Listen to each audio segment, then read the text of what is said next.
Once again, shifting gears a little bit, because this week was a bad week for our fight against anti-Semitism. Perhaps you saw in the news that there were protests at Park East Synagogue in Manhattan on Wednesday evening, where demonstrators were shouting against, Nefesh B'Nefesh, something like that, but an Aliyah program, and so there were demonstrators shouting from New York to Gaza, globalize the Intifada, and death to the IDF. And lest we think that the anti-Semitism was only masked as anti-Zionism, there were direct slurs against Jews as well, which I can't and won't say from the Bima.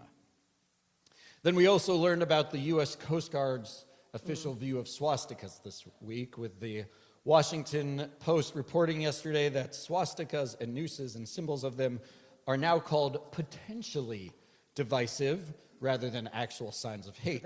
And while they have changed the policy, the fact that they would even state it and say, well, a swastika isn't necessarily a sign of hate, the fact that they still put it out there, and only, it seems, changed it because of the outcry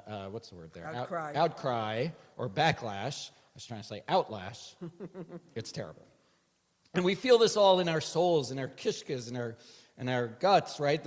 We're worried about safety and security and about where our country and our world are headed.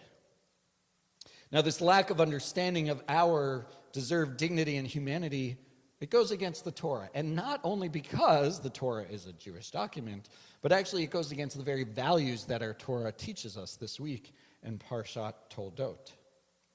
So Toldot, while it says it's about Isaac, it's really about Jacob and Esau and Rebekah. So Isaac marries Rebekah. They have Jacob and Esau, the twins.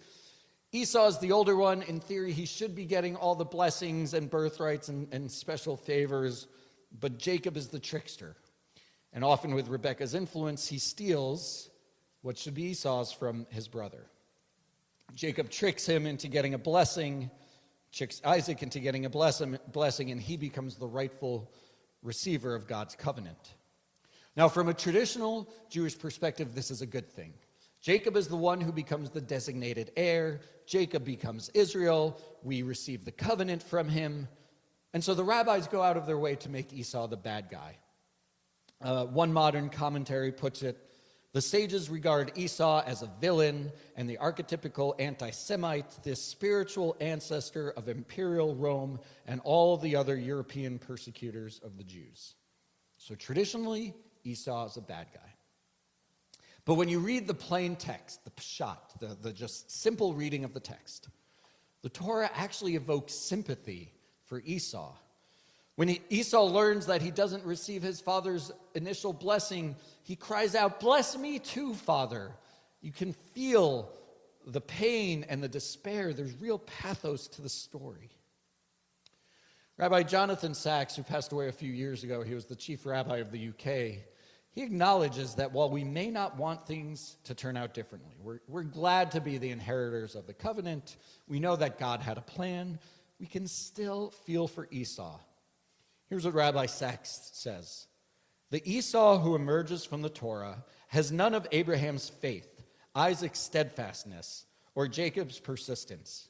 He is carved of an altogether coarser grain, but he is not without his humanity, his filial loyalty, and a decent, if quick-tempered disposition. In other words, we're reminded that Esau is still a human being. He is still worthy of his father's love. He is still deserving of respect and dignity. And so while, yes, for historical or covenantal reasons, Jacob needed the blessing, we have to remember that Esau is fully human as well. And so Rabbi Sachs continues, to be chosen does not mean that others are unchosen. And he's talking about Jacob being chosen, but really he's talking to all of us. To be secure in one's relationship with God does not depend on negating the possibility that others too may have a relationship or a different relationship with the Holy One. Love is not quantifiable, he says. It rejects comparisons. Jacob is Jacob, heir to the covenant. Esau is Esau, doing what he does, being what he is, enjoying his own heritage and blessing. We're all human, different yet the same. Jacob is Jacob. Esau is Esau. We are all deserving of love and respect, of blessing. We might be the chosen people, but that doesn't mean that others are unchosen. The way I've always said it is chosen to be different, not better. This week, we felt pain in part because others don't always see us this way. The Coast Guard diminished the pain we feel over the symbol of the swastika. And I say we because we're all in this together. In New York City, hearing anti-Semitic remarks shouted at a synagogue hurt, especially when so many of us also empathize with our Palestinian brethren. We also saw that a little bit this week at our interfaith service, where we heard remarks by some of my colleagues that felt maybe dehumanizing, or that hurt, or felt like we were not seen. We may have felt like Esau. But the thing that I like about our interfaith service, the thing that I like about this space at 6601 Bradley Boulevard, and the thing that I like about all the congregations here, is that we all aspire to the Torah's mission. We might call it differently, but we all aspire to see the humanity in everyone. We recognize that love is not quantifiable. Just as Jacob is Jacob and Esau is Esau, we each have our own faiths and traditions and values, and we see each other as human. We recognize that none of us is chosen above one another. And this gives me hope. And even when we have our obstacles, like we saw this week, I know we as an interfaith community will overcome them. And I know this in part because of the responses I've already received from my interfaith colleagues about what happened this week, that we will move forward in love and fellowship. We are all created in God's image. We are all human beings. We all have feelings and deserve dignity and respect.